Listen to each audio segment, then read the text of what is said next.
Senyum. Sulit ya? Enggak mudah, Bu. Kalau banyak tanggungan, beban, sulit senyum. Tapi kalau lagi baru gajian, terutama yang masih muda belum pensiun misalnya, aduh, senyumnya gampang terkan. Ya. Masya Allah. Senyum yang tulus. Ini before communication, sebelum terdengar komunikasi verbal, kata-kata terucap, ini yang dilakukan Rasulullah. Ini belum terdengar loh, belum terlihat itu. Aktivitas komunikasinya belum terlihat, tapi persiapannya kita bisa lihat. Dahsyat sekali. Ya, sebelum salam sudah tersenyum duluan. Bahkan untuk memotivasi itu, baginda Nabi mengatakan, tabassumuka liwajhi akhika laka shadaqah.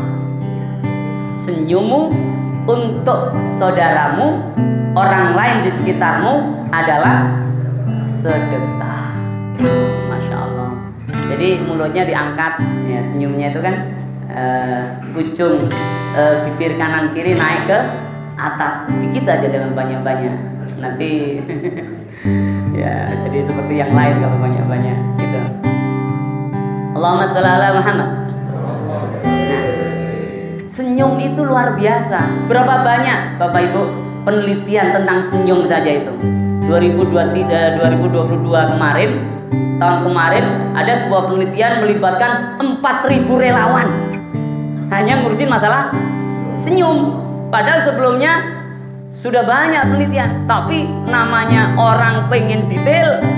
Meskipun orang Islam sudah praktek, yang sudah praktek sih 1400 tahun yang lalu dari kebiasaan baginda Nabi Muhammad SAW, baru orang-orang Barat menelitinya. Apa kabar penelitiannya? Senyum itu menghasilkan hormon endorfin. Masya Allah. Senyum itu membuat hati tenang. Senyum itu memperpanjang masa relaksasi dalam psikologi kita, sel-sel saraf kita. Senyum itu bisa menyembuhkan banyak macam penyakit. Senyum itu bisa mengendalikan emosional. Alhamdulillah. Orang Islam nggak perlu meneliti dulu, sudah diajarkan oleh Rasulullah Muhammad SAW. Ya, Sajisron, monggo Sajisron. Insyaallah. Ini guru-guru kita ya. Semoga beliau sehat semuanya. Ustaz Hajar, Ustaz Yusron. Ya, Masya Allah. Karena umur ini kan nggak melihat sepuh Bapak Ibu.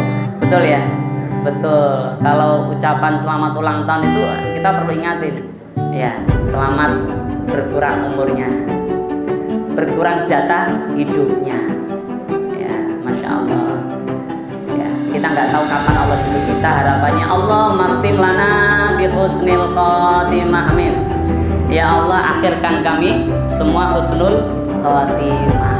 Senyum itu bagian dari ajaran Rasulullah Muhammad SAW. Dan yang paling besar pahalanya adalah senyum ketika susah. Paling besar. Senyum ketika disakiti. Paling besar. Senyum ketika dicemooh, dihinakan, kita tetap senyum dan tidak terucap kata-kata balasan. Cukup senyum. Nah, sebelum bertemu seorang kita senyum. Itu yang ketiga. Nah, dan kalau kita belum terbiasa, perlu latihan. Pertama, kira-kira latihan paling mudah gimana Bapak Ibu? Di depan cermin misalnya boleh. Tapi yang paling pas praktek itu apa? Melihat anak kita, istri kita, suami kita, menantu kita. Mereka sudah banyak aneh-aneh mungkin ya, perilakunya mungkin kita kurang cocok. Meskipun sudah menikah berpuluh tahun, ada aja omelan dari istri, ada omelan dari suami. Ingat itu. Alhamdulillah, berarti masih hidup. Kan bisa ngomel. Nah, kalau nggak bisa ngomel berarti inna lillah. Dan biasanya begini nanti langsung dapat omelan biasanya gitu. Begitu berarti benar yang dikerjakan, yang disampaikan, bahwa ilmu itu harus diamalkan. Ya. Itu udah alami. Namanya orang berkeluarga pasti ada kurang lebihnya. Dan harus disadari, senyum itu akan menetralisir Bapak Ibu. Ya, kadang-kadang saya senyum-senyum itu malah ditanya, ngapain Mas senyum-senyum? Ya, sabar kan. Orang mau ngamalin sunnah Nabi ditanya-tanya, nggak usah begitu. Ya itu hiburannya.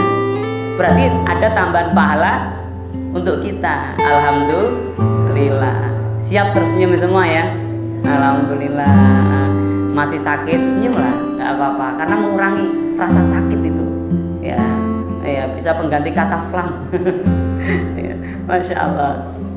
Ya. Allahumma sholli ala Muhammad.